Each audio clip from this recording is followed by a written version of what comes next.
Yo, what's going on, everybody? This is Shaheem Reed. Welcome to the walkthrough. As I promised, I got the biggest boss in the game right now, Rick Ross. I don't even have to go to a big introduction. You know him, a legend in the game, top 10 status. That's it. Come on, man. You rising to the top, baby. You already know, man. You know we plotting on that. You know my ambition, man. You know how I do it. You got a lot more left in the tank. I see you got the greats in the background. And I know that's how you get when you putting these projects together, man. Yeah, man. That's exactly what I'm doing now. So one time for the legend, the great. You know what I'm saying, Muhammad. But it's most definitely it's about that endurance. It's about that courage. And I'm in the lab and I'm doing something real dope.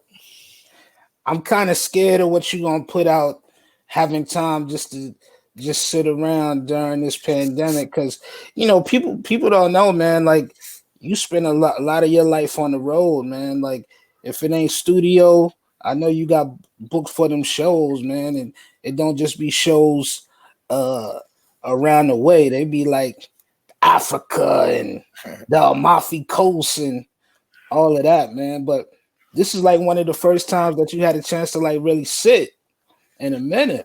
Yeah, it's one of the first times I done really had to really sit down and really put not needed time, but just much more time than even necessary. You know what I'm saying? And so it does feel different. So I'm taking advantage of this time I got. I'm capitalizing on it. I've been putting some time in with producers that I usually never have the time to do. I usually pick through the beats I like, but now I'm getting to go back and forth and do shit. So it's cool. Yeah. First of all, big up to the whole Bel Air Rose. I have it. Me and you don't we don't do no interviews without that Bel Air in the background. You already know. There we go. You already know, man. Shout out to the team. You And already I gotta commend your team because they sent me a case in the clutch, man. And I got an aunt. Her name is Yvonne. She's 85 years old. She let that white bottle, bro. shout out to Yvonne. You know what I'm saying? There we go. She let that white bottle, man. So we on this thing, man. We on Twitch right now. Me and you, we done did interviews everywhere from MTV to in the actual studio. We on Twitch. It's a lot of people in the gaming community. I gotta shout them out, man. I know you got the arcade in your crib and one of the estates, I should say. But Right, right. you been playing any since this pandemic started? Man, since the pandemic started, man, I gotta shout out Meek Mill. You know what I'm saying? He really been on me about this Call of Duty. I'm like, yo, you got a whole new energy. It's something going on with this Call of Duty. You going in. So, Spiff and shout out to Spiff, Meek Mill, a couple of the other homies reached out to me, during this pandemic, which was, usual. It was different. So I do a little something. Yo, if y'all think that Ross be talking crazy on these albums, if you ever have a chance to sit down and play a video game with him, and he just start going bad on you, like Yeah. I'm gonna do you dirty. bad, he I'm gonna gonna do you. I'm gonna do you dirty. You know what I'm saying? It's no way you'll be able to survive. You know what I'm saying? yeah. He I'm he gonna take talk your soul. he talk bad to the computer and worse to the human, man. We had fun, man. The MMG tour, man. 2012, I believe we went on the MMG tour, and I just remember we be on them tour buses, and like we might catch up the Meek Mill tour bus, and like the deepest, darkest part of Texas somewhere that nobody even remember. We just going to different cities. Meek get on that bus. The whole Dream Chasers get on the bus, and it's like all out warfare, playing the games right on the bus. That camaraderie is something I ain't never gonna forget, man. Oh, you already know, man. We had a lot of good nights. We had a lot of good nights. We Yeah, did. yeah. So this show, the walkthrough, man. We like to just applaud what I call the immaculate catalogs, man. You know, we had CeeLo on here last week. Mm. Um, Big up to him. Goody Mob, 25 years in the game. Mm. You do you remember hearing that cell therapy for the first time? Man, I do. I do. The impact of Goody Mob, coming, it was, the level of their energy, it was just a special moment for the South. The Yeah, Southern movement at that time, Outkast had just brought something different to the game that was respected in the streets and in the almost on that hippie side. It was just something that bridged the game. And Goody Mob came in right behind them. And it was a little more street solid, little project shit. It was like them dudes on the corner, but they had a positive vision. And that shit was so well needed. You know what I mean? So most definitely, Goody Mob, Cell Therapy, me, y'all. It's just too many. It's too many. I could go on and on with them boys. what was it like for you, man? Because Goody Mob, they was kind of really throwing them bows for the South to get heard. Obviously, mission accomplished. It exploded. But what was it like for you, man, to come along a decade later, representing that new generation of the South and just giving the world just a new vibe, a new cadence, just a whole new breath of fresh air with the classic Port of Miami. It made sense. For the Southern game, it made sense. You got to remember what Two Live Crew did for the game. It was a level of expression that was needed. What Ghetto Mob, I mean, I take that back. Ghetto Boys did for the game. That was something with Scarface and the balance of, Willie D and the little homie, rest in peace, what they brought to the game. And Bushwick. yeah. R.I.P. to the homie. And just um with Goody Mob, that energy, Outcast, that energy, which was a certain level of consciousness that was well overdue. And then I came right behind him a decade later with almost a business sense. You know what I mean? I most definitely spoke of the streets. Port of Miami spoke of the streets. But at the end of those records, by the time those records went off, by the time you went out of that outro, I most definitely had getting some money on your mind. Yeah, man. Port of Miami and went on to become a classic. We celebrated not just the first one, but part two. We recently celebrated the tour, man. We had a good time on the tour. Um, Another headlining tour for Rose, man. You got a few of them under your belt. We luckily we was able to get that in before all of this craziness, man. But tell me about that tour, Port of Miami, just celebrating the sequel and a milestone in your career. You know what that means for me, just getting to go back into certain markets that, meant the most to me, planting my feet on that first album. You know Yeah, what I'm saying? So when I think of album number 10, Port of Miami 2, and me hitting the stage, the thing that mean the most is getting to stand in front of some of these people that I wish was here for that first one. And that's when as I'm looking through the crowd, that's what I'm looking in your eyes for. Were you here? Were you here? You know what I mean? And that's just something that I do to myself. yeah, man. And then obviously Triller, that was number two. Um, Probably one of the greatest listening sessions that I had. It was me, Gabe at Def Jam. He called me over. My brother Bonsu, we came through, and this was before Bel Air, and this was before Ciroc. I forgot what he had us drinking. We was in there drinking from about 3 o'clock, listening to the album twice. That Japanese denim and all of that, man. We was so staggered coming out of that Def Jam building, and I'm like, man, this gonna be another milestone for the boy, man. He really set his foot in it. What was it like getting it album number two, man, after you established it, hustling such a big anthem, but we know that this industry, they tend to write people off when they have that early success. And then you came back with the number two. I really didn't feel any pressure personally. because I understood what was necessary, and what was necessary was for me to separate me just being somebody with a big record, and me really showing people I'm a songwriter, I'm a lyricist. The wordplay is devastating, and that's what I wanted to do, and that's why we dropped Triller. You know what I mean, and letting them know it was gonna be realer than the first time. Yeah. Fast forward, man, just a couple of years. We're gonna take it back a decade, 2010.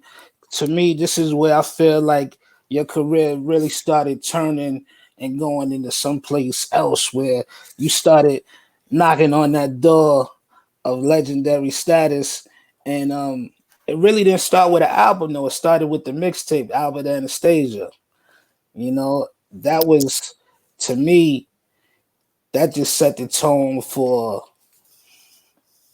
one level to superstar status. That's, I think, when the world started noticing it, and it was crazy because that's when like social media really started to take off.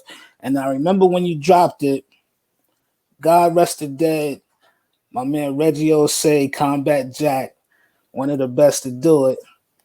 He just started tweeting the BMF lyrics, and then I just started going down the timelines, and everybody, it was like if you ever seen Halloween 3 Season of the Witch, where everybody was just hypnotized at one time, and that BMF record, it just started ringing off on social media like we was in the club. That was crazy. Man, that was just a dope ass era. You know what I'm saying? Not only from my perspective of being my record and me being a part of, but just a dope era of all the things that was going on in the game, that was going on in the streets. The eras we were coming out of, watching Cash Money, the Hot Boys, and we coming into, Wheezy doing this thing, Rose, Khaled over here, the squads, and the youngsters that was coming up behind us. It was a great time for camaraderie. Yeah, it just seemed like you was just in like such a zone. And obviously I've never been an artist, I never made records, but it's just seeing you. I'm a big fan of this Last Dance documentary that's out right now. I know you watching it too. uh and it's like Deeper Than Rap obviously came before that.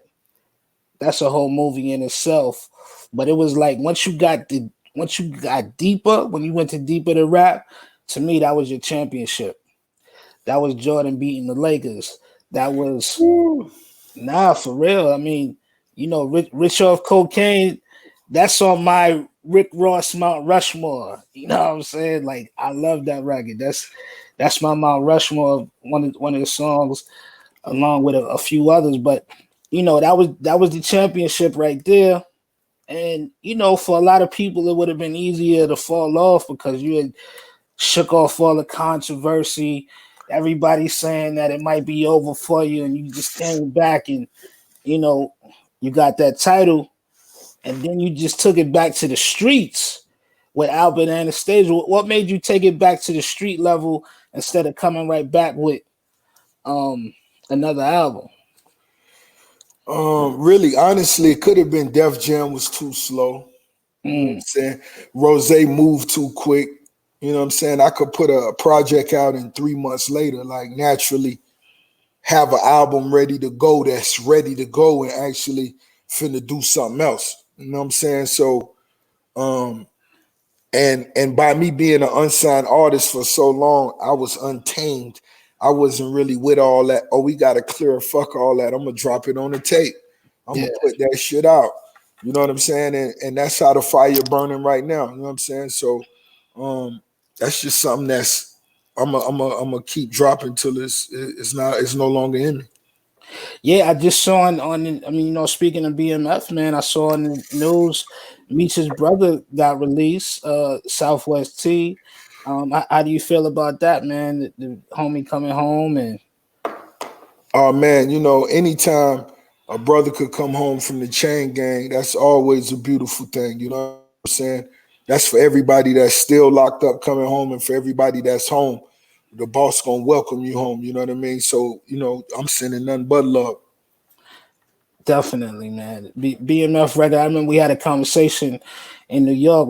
You was doing the cover of the Sauce, and people was calling to do a remix of it. I was like, nah, don't do it. You ain't want to do it anyway. But I was like, nah, don't do it. That's one of them, just them classic joints, man. That just really stand the test of time. And when people put it on today, like at the show, it's just one of them real signature joints that take. What was it like taking that song over the world, taking it to like overseas and seeing the reaction is just like it is in Miami, just like it is in New York. The beautiful thing about it was just seeing how embraced our culture is coming from the mud. You know what I mean? And people understanding our ambition to take it to the marble. So whenever you went to I done went so many places, shit I can't even pronounce no longer. You know what I'm saying? But just to see the passion and the fire burning in their eyes when they, man, it's most definitely a connection I will never let go. Definitely. You follow that up, Albert Anastasia, Teflon Don, which I mean, I just got to read a little bit of the track listing, man, because this is like a flawless project.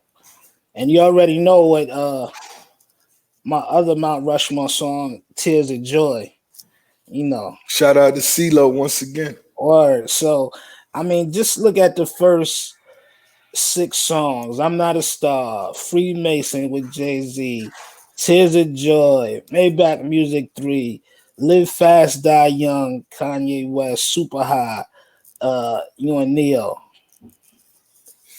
We ain't even get to BMF and MC Hammer yet. Ooh. And this one, I remember I was around for some of these joints, man, and I just remember at the time MMG was a building organization, going in the studio, having that comfort of being at your crib and knocking these joints out, man. And to me, it's like one certified classic in my book. 10-year anniversary of it is, what's the date on this? July 20th. That'll be the 10-year anniversary. You got to do something special for this one, man. We'll be out the pandemic by that one, man. But, just going back, and I remember just being around when Kanye sent the verse in, and, it was just a real crazy time. And it was like, it wasn't even like going to the studio. It was like going to a corporate building, because like you knew in advance like all of the moves that you wanted to do, like as it was happening, you was already like 2-3 steps ahead, before you even finish a song, you was damn near having the treatment for the video out. Man, that's how the flow was. That's how the flow really was. It was just one of those times, man. The team around me moving. Shout out to Gucci Poochie, Spiff, the whole squad, Sam Sneak. You know what I'm saying? We just stayed on top of it. Yeah. Just stayed on top of it. Yeah. And just everything he was touching, just it really elevated in you to the hierarchy of the game, man. Like, what was that like, going from Ross to actually the biggest boss? Because that was some stuff that you was talking about before, but this was really manifesting. Just me screaming biggest boss and really representing that was me opening the doors up for the next wave of artists that had that ambition the way I had, and I felt that way. Of course, I did that with Triple C, but bringing Meek Mill and Wale to the team, you know what I'm saying, and having the run we've had and still having currently. So That was the boss shit to me. You know what I'm Yeah. saying? Of course, bosses, they go through some periods where it doesn't work out like how they plan.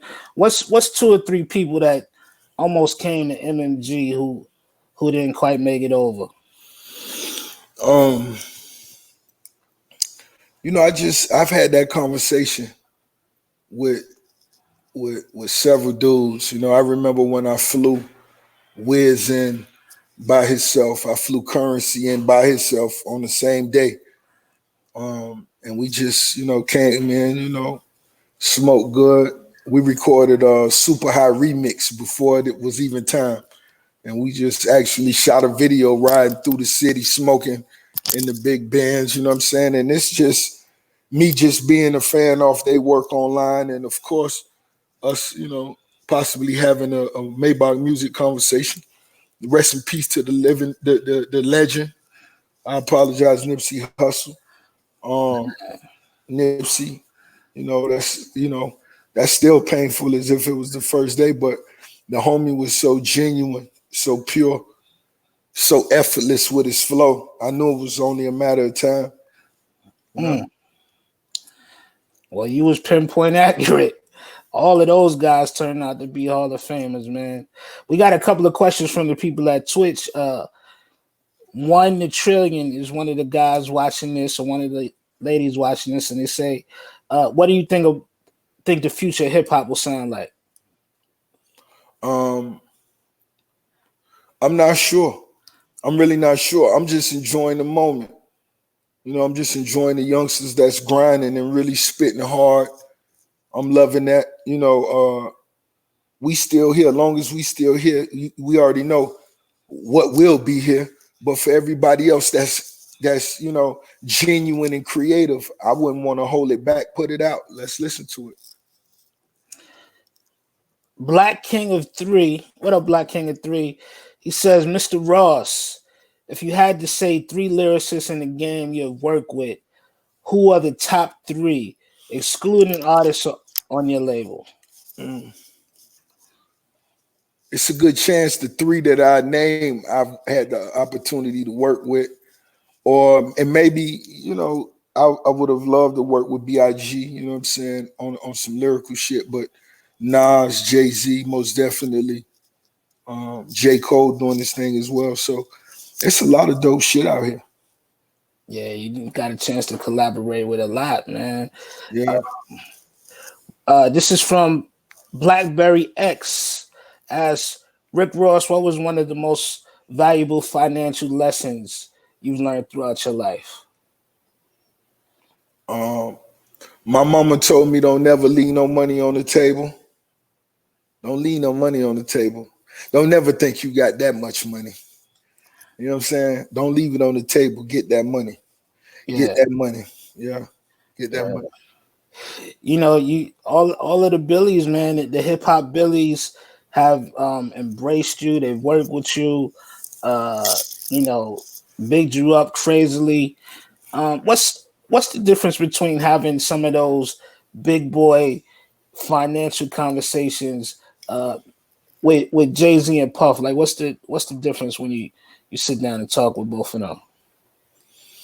Well, really, the difference is these niggas really got it. You know what I mean? Because you get a lot of game running across motherfuckers in the street a lot of times, but do they live what they know? Because there's a lot of motherfuckers who will tell you what stocks to buy. Why the fuck you haven't bought them? You know what I mean? Yeah. So it's kind of like when you sitting down with Hove and you sitting down with Jay, they don't walk that walk. You know what I mean? And so the advice they giving me, if I call Puff, hey Puff, I need me a good attorney. My homie gonna give me a great attorney. You know what I mean? It's just that simple. They really talk that talk. Yeah, and of course, one of the guys who you giving advice to and showing so much love to is Meek Mill. His birthday, we got Yeah. we got to give a shout out to Meek on his birthday. We gotta give a huge shout out to Meek on his birthday, as well as a huge congratulations The on the new birth arrival. of the new arrival, his young king. Congratulations, Meek. And what's it like?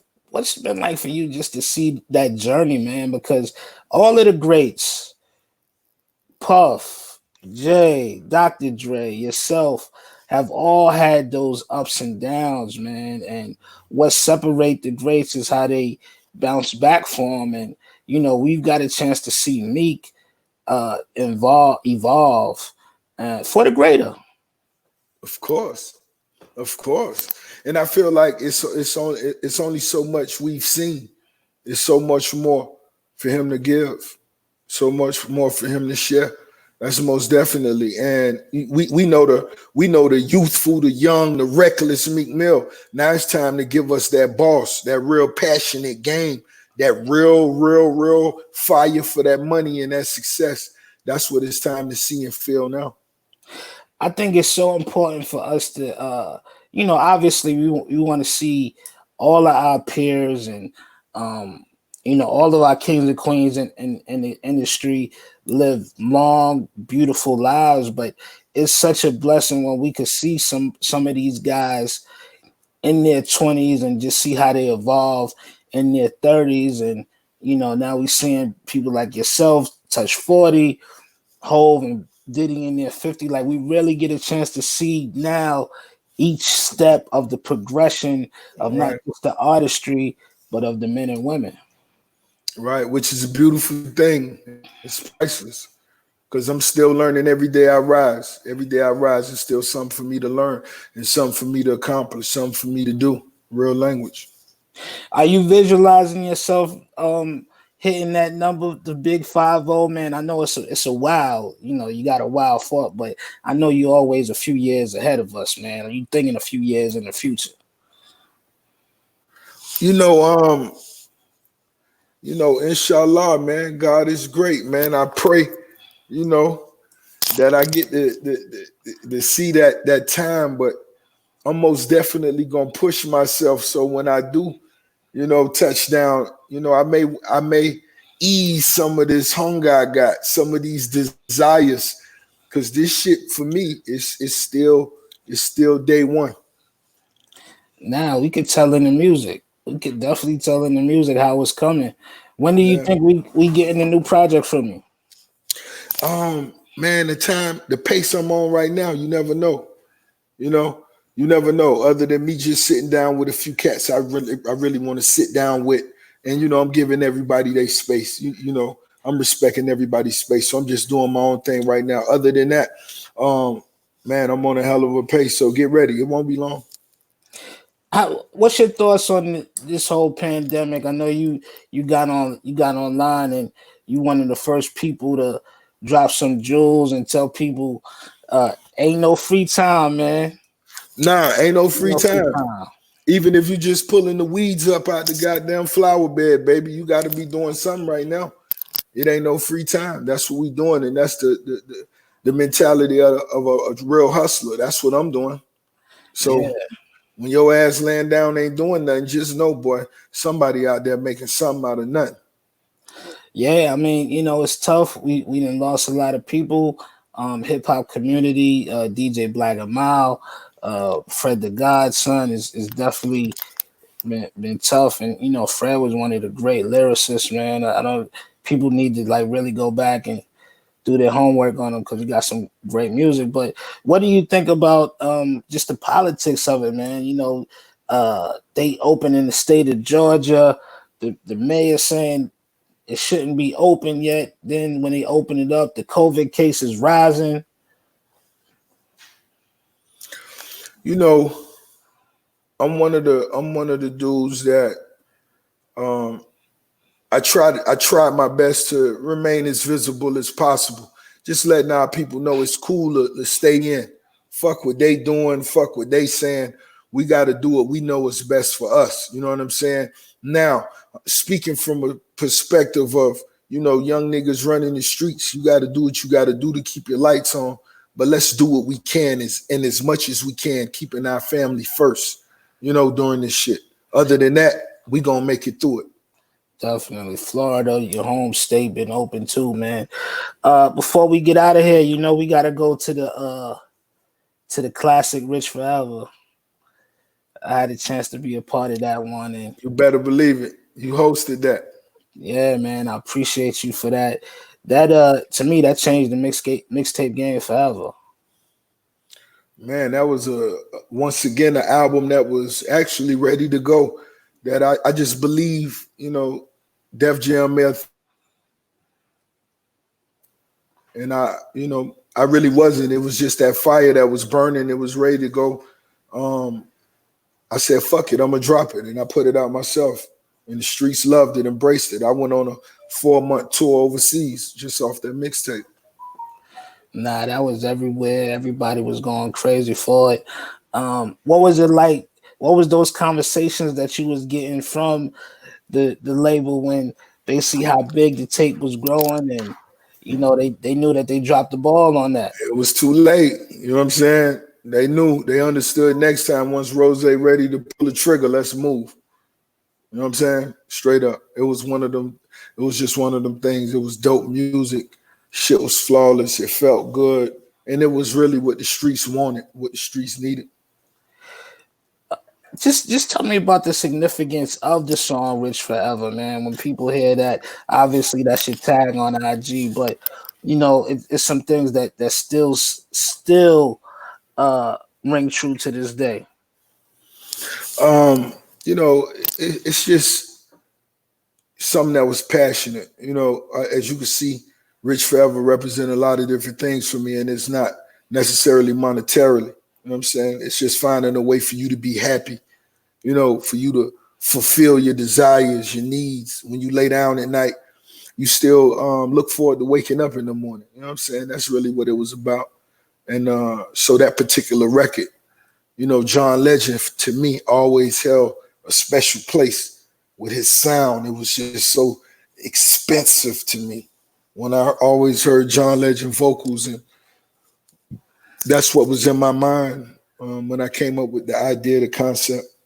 And man, he laced it. The wordplay was dope. The production was dope, and man, everybody really embraced it. It was dope. Was you dancing in your mansion on this Babyface Teddy Riley versus? I wish I was, man. I wish I was. I didn't get to see that one. I really didn't.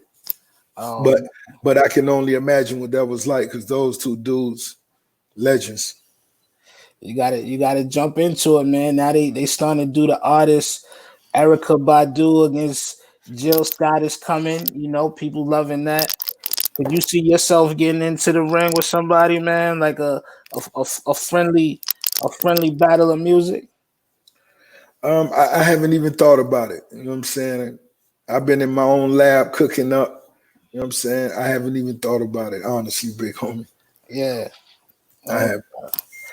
Last question before we go, man. Everybody's on here. Thanks you to everybody that's tuning in. That's tuning in.